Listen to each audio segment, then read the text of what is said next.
नमस्कार। प्रभा साक्षी पॉडकास्ट में आप सभी का स्वागत है। आज के इस पॉडकास्ट में हम समझेंगे भारतीय अर्थव्यवस्था का आर्थिक विश्लेषण और बताएंगे कि कैसे दुनिया में सबसे तेजी से दौड़ रही इंडियन इकोनॉमी ने अमेरिका, चीन को भी पीछे छोड़ दिया है। तो आइए सुनते हैं आज के इस पॉडकास्ट को। लेकिन उससे पहले अगर आपने हमारे चैनल को सब्सक्राइब नहीं किया है तो ज़रूर कर ले, ताकि हर रोज़ आप ऐसे ही इंटरेस्टिंग और जानकारीपूर्ण पॉडकास्ट सुन सकें। मोदी सरकार को हर रोज अर्थव्यवस्था के मुद्दे पर घेरने वाली विपक्षी पार्टियों के लिए भारत सरकार ने जीडीपी के आंकड़े जारी कर दिए हैं, जिसमें दुनिया के बड़े देशों को पीछे छोड़ते हुए भारत की ग्रोथ रेट सबसे ज़्यादा रही है। जापान, यूएसए, चीन जैसे देशों को भारत ने पीछे छोड़ दिया है। कोरोना काल से उबरने के बाद भारतीय अर्थव्यवस्था तेजी से रफ्तार पकड़ रही है। अब भारत की इकोनॉमी दुनिया में सबसे तेजी से आगे बढ़ रही है और वार्षिक वृद्धि दर 8.7% तक पहुंच गई है। रूस और यूक्रेन के बीच जंग जारी है, उसका पूरी दुनिया पर असर पड़ा है। साथ ही साथ कोरोना काल ने जो कुछ भी हमने महामारी के दौरान देखा, उससे भी देश लगातार उबरने की कोशिश करता दिखाई दे रहा है। ताज़ा आंकड़ों को देखने के बाद ऐसा लग रहा है कि हम बहुत हद तक इसमें कामयाब होते हुए भी नजर आ रहे हैं। एक एक आंकड़े की डिटेलिंग हम आपको बताने जा रहे हैं।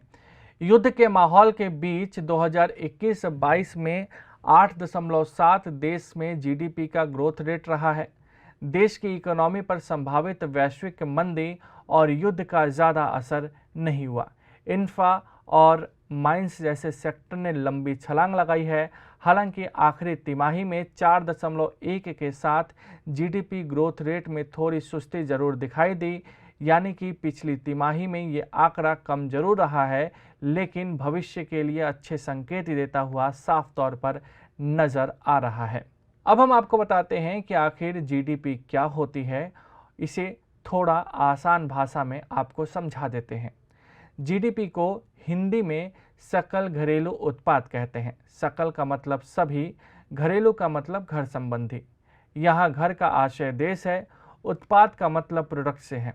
कुल मिलाकर देश में हो रहे हर तरह का उत्पादन कहाँ होता है? खेतों, कारखानों में।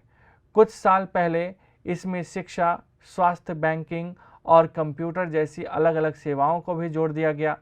इस तरह उत्पादन और सेवा क्षेत्र की तरक्की या गिरावट का जो आंकड़ा होता है, उसे जीडीपी कहते हैं।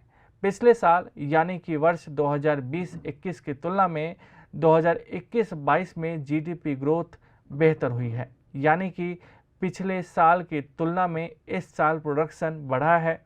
आंकड़ों के मुताबिक चौथी तिमाही में देश की जीडीपी बढ़कर 40.78 लाख करोड़ रुपए तक हो चुकी है, जो कि पिछले साल की चौथी तिमाही में 39.18 लाख करोड़ रुपए थी।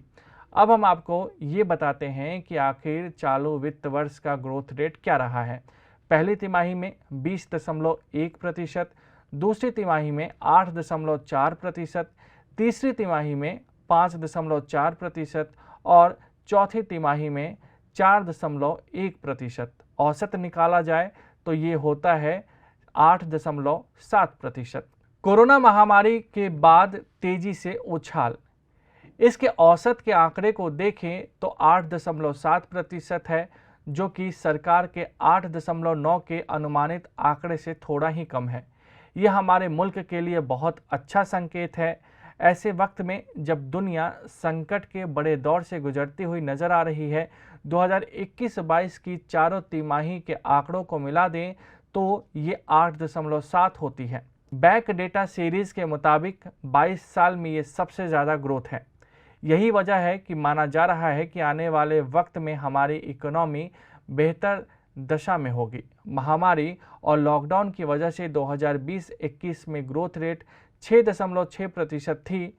एनएसओ के अनुसार वित्त वर्ष 2021-22 में वास्तविक जीडीपी 147.36 लाख करोड़ रुपए हो गई, जबकि एक साल पहले ये 135.58 लाख करोड़ रुपए थी। हालांकि मार्च 2022 में समाप्त वित्त वर्ष का वृद्धि आंकड़ा एनएसओ के पूर्वानुमान से कम ही रहा है। अगर हम विश्व के साथ तुलना करें तो भारत कितना मजबूत हुआ है ये हम आपको बता देते हैं। भारत की बात करें तो जीडीपी ग्रोथ रेट में सबसे मजबूत नज़र आ रहा है। वहीं पूरी दुनिया की जीडीपी ग्रोथ रेट का जिक्र किया जाए तो वो डवाडोल स्थिति में है।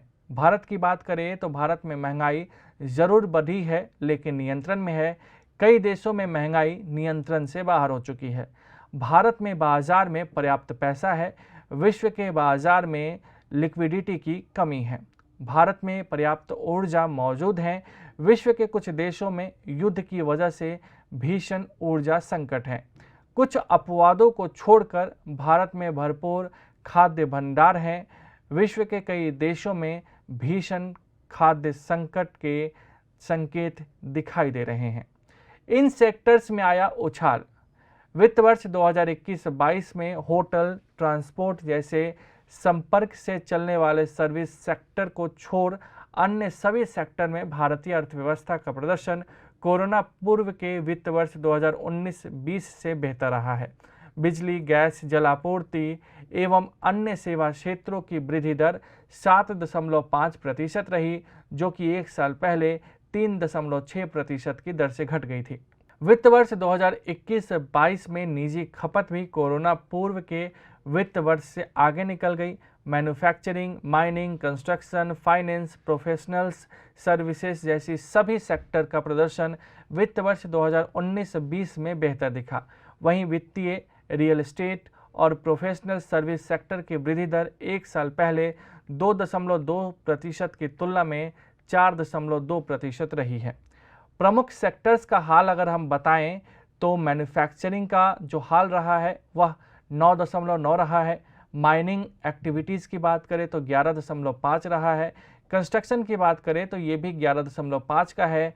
ट्रेड, होटल एंड ट्रांसपोर्ट की बात करें तो ये 11.1 है। पब्लिक एडमिनिस्ट्रेशन एंड डिफेंस की बात करें तो 12.6 है। प्रति व्यक्ति आय एक साल में 7.5% बढ़ी है। एनएसओ के आंकड़ों के अनुसार वित्त वर्ष 2021-22 में प्रति व्यक्ति आय मौजूदा मूल्य पर 18.3% बढ़कर 1.5 लाख रुपए सालाना रही।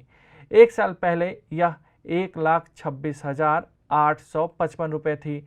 देश की वार्षिक प्रति व्यक्ति आय 2021-22 में स्थिर कीमतों पर 91,481 रुपये रही।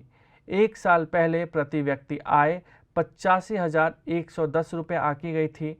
स्थिर मूल्य पर शुद्ध राष्ट्रीय आय के आधार पर प्रति व्यक्ति आय वित्त वर्ष 2021-22 में इससे पिछले वर्ष के मुकाबले 7.5% बढ़ी है। तो आज के लिए पॉडकास्ट में इतना ही। अगले पॉडकास्ट में किसी अन्य मुद्दे पर देंगे आपको विस्तृत जानकारी। जुड़े रहिए प्रभा साक्षी के साथ। नमस्कार।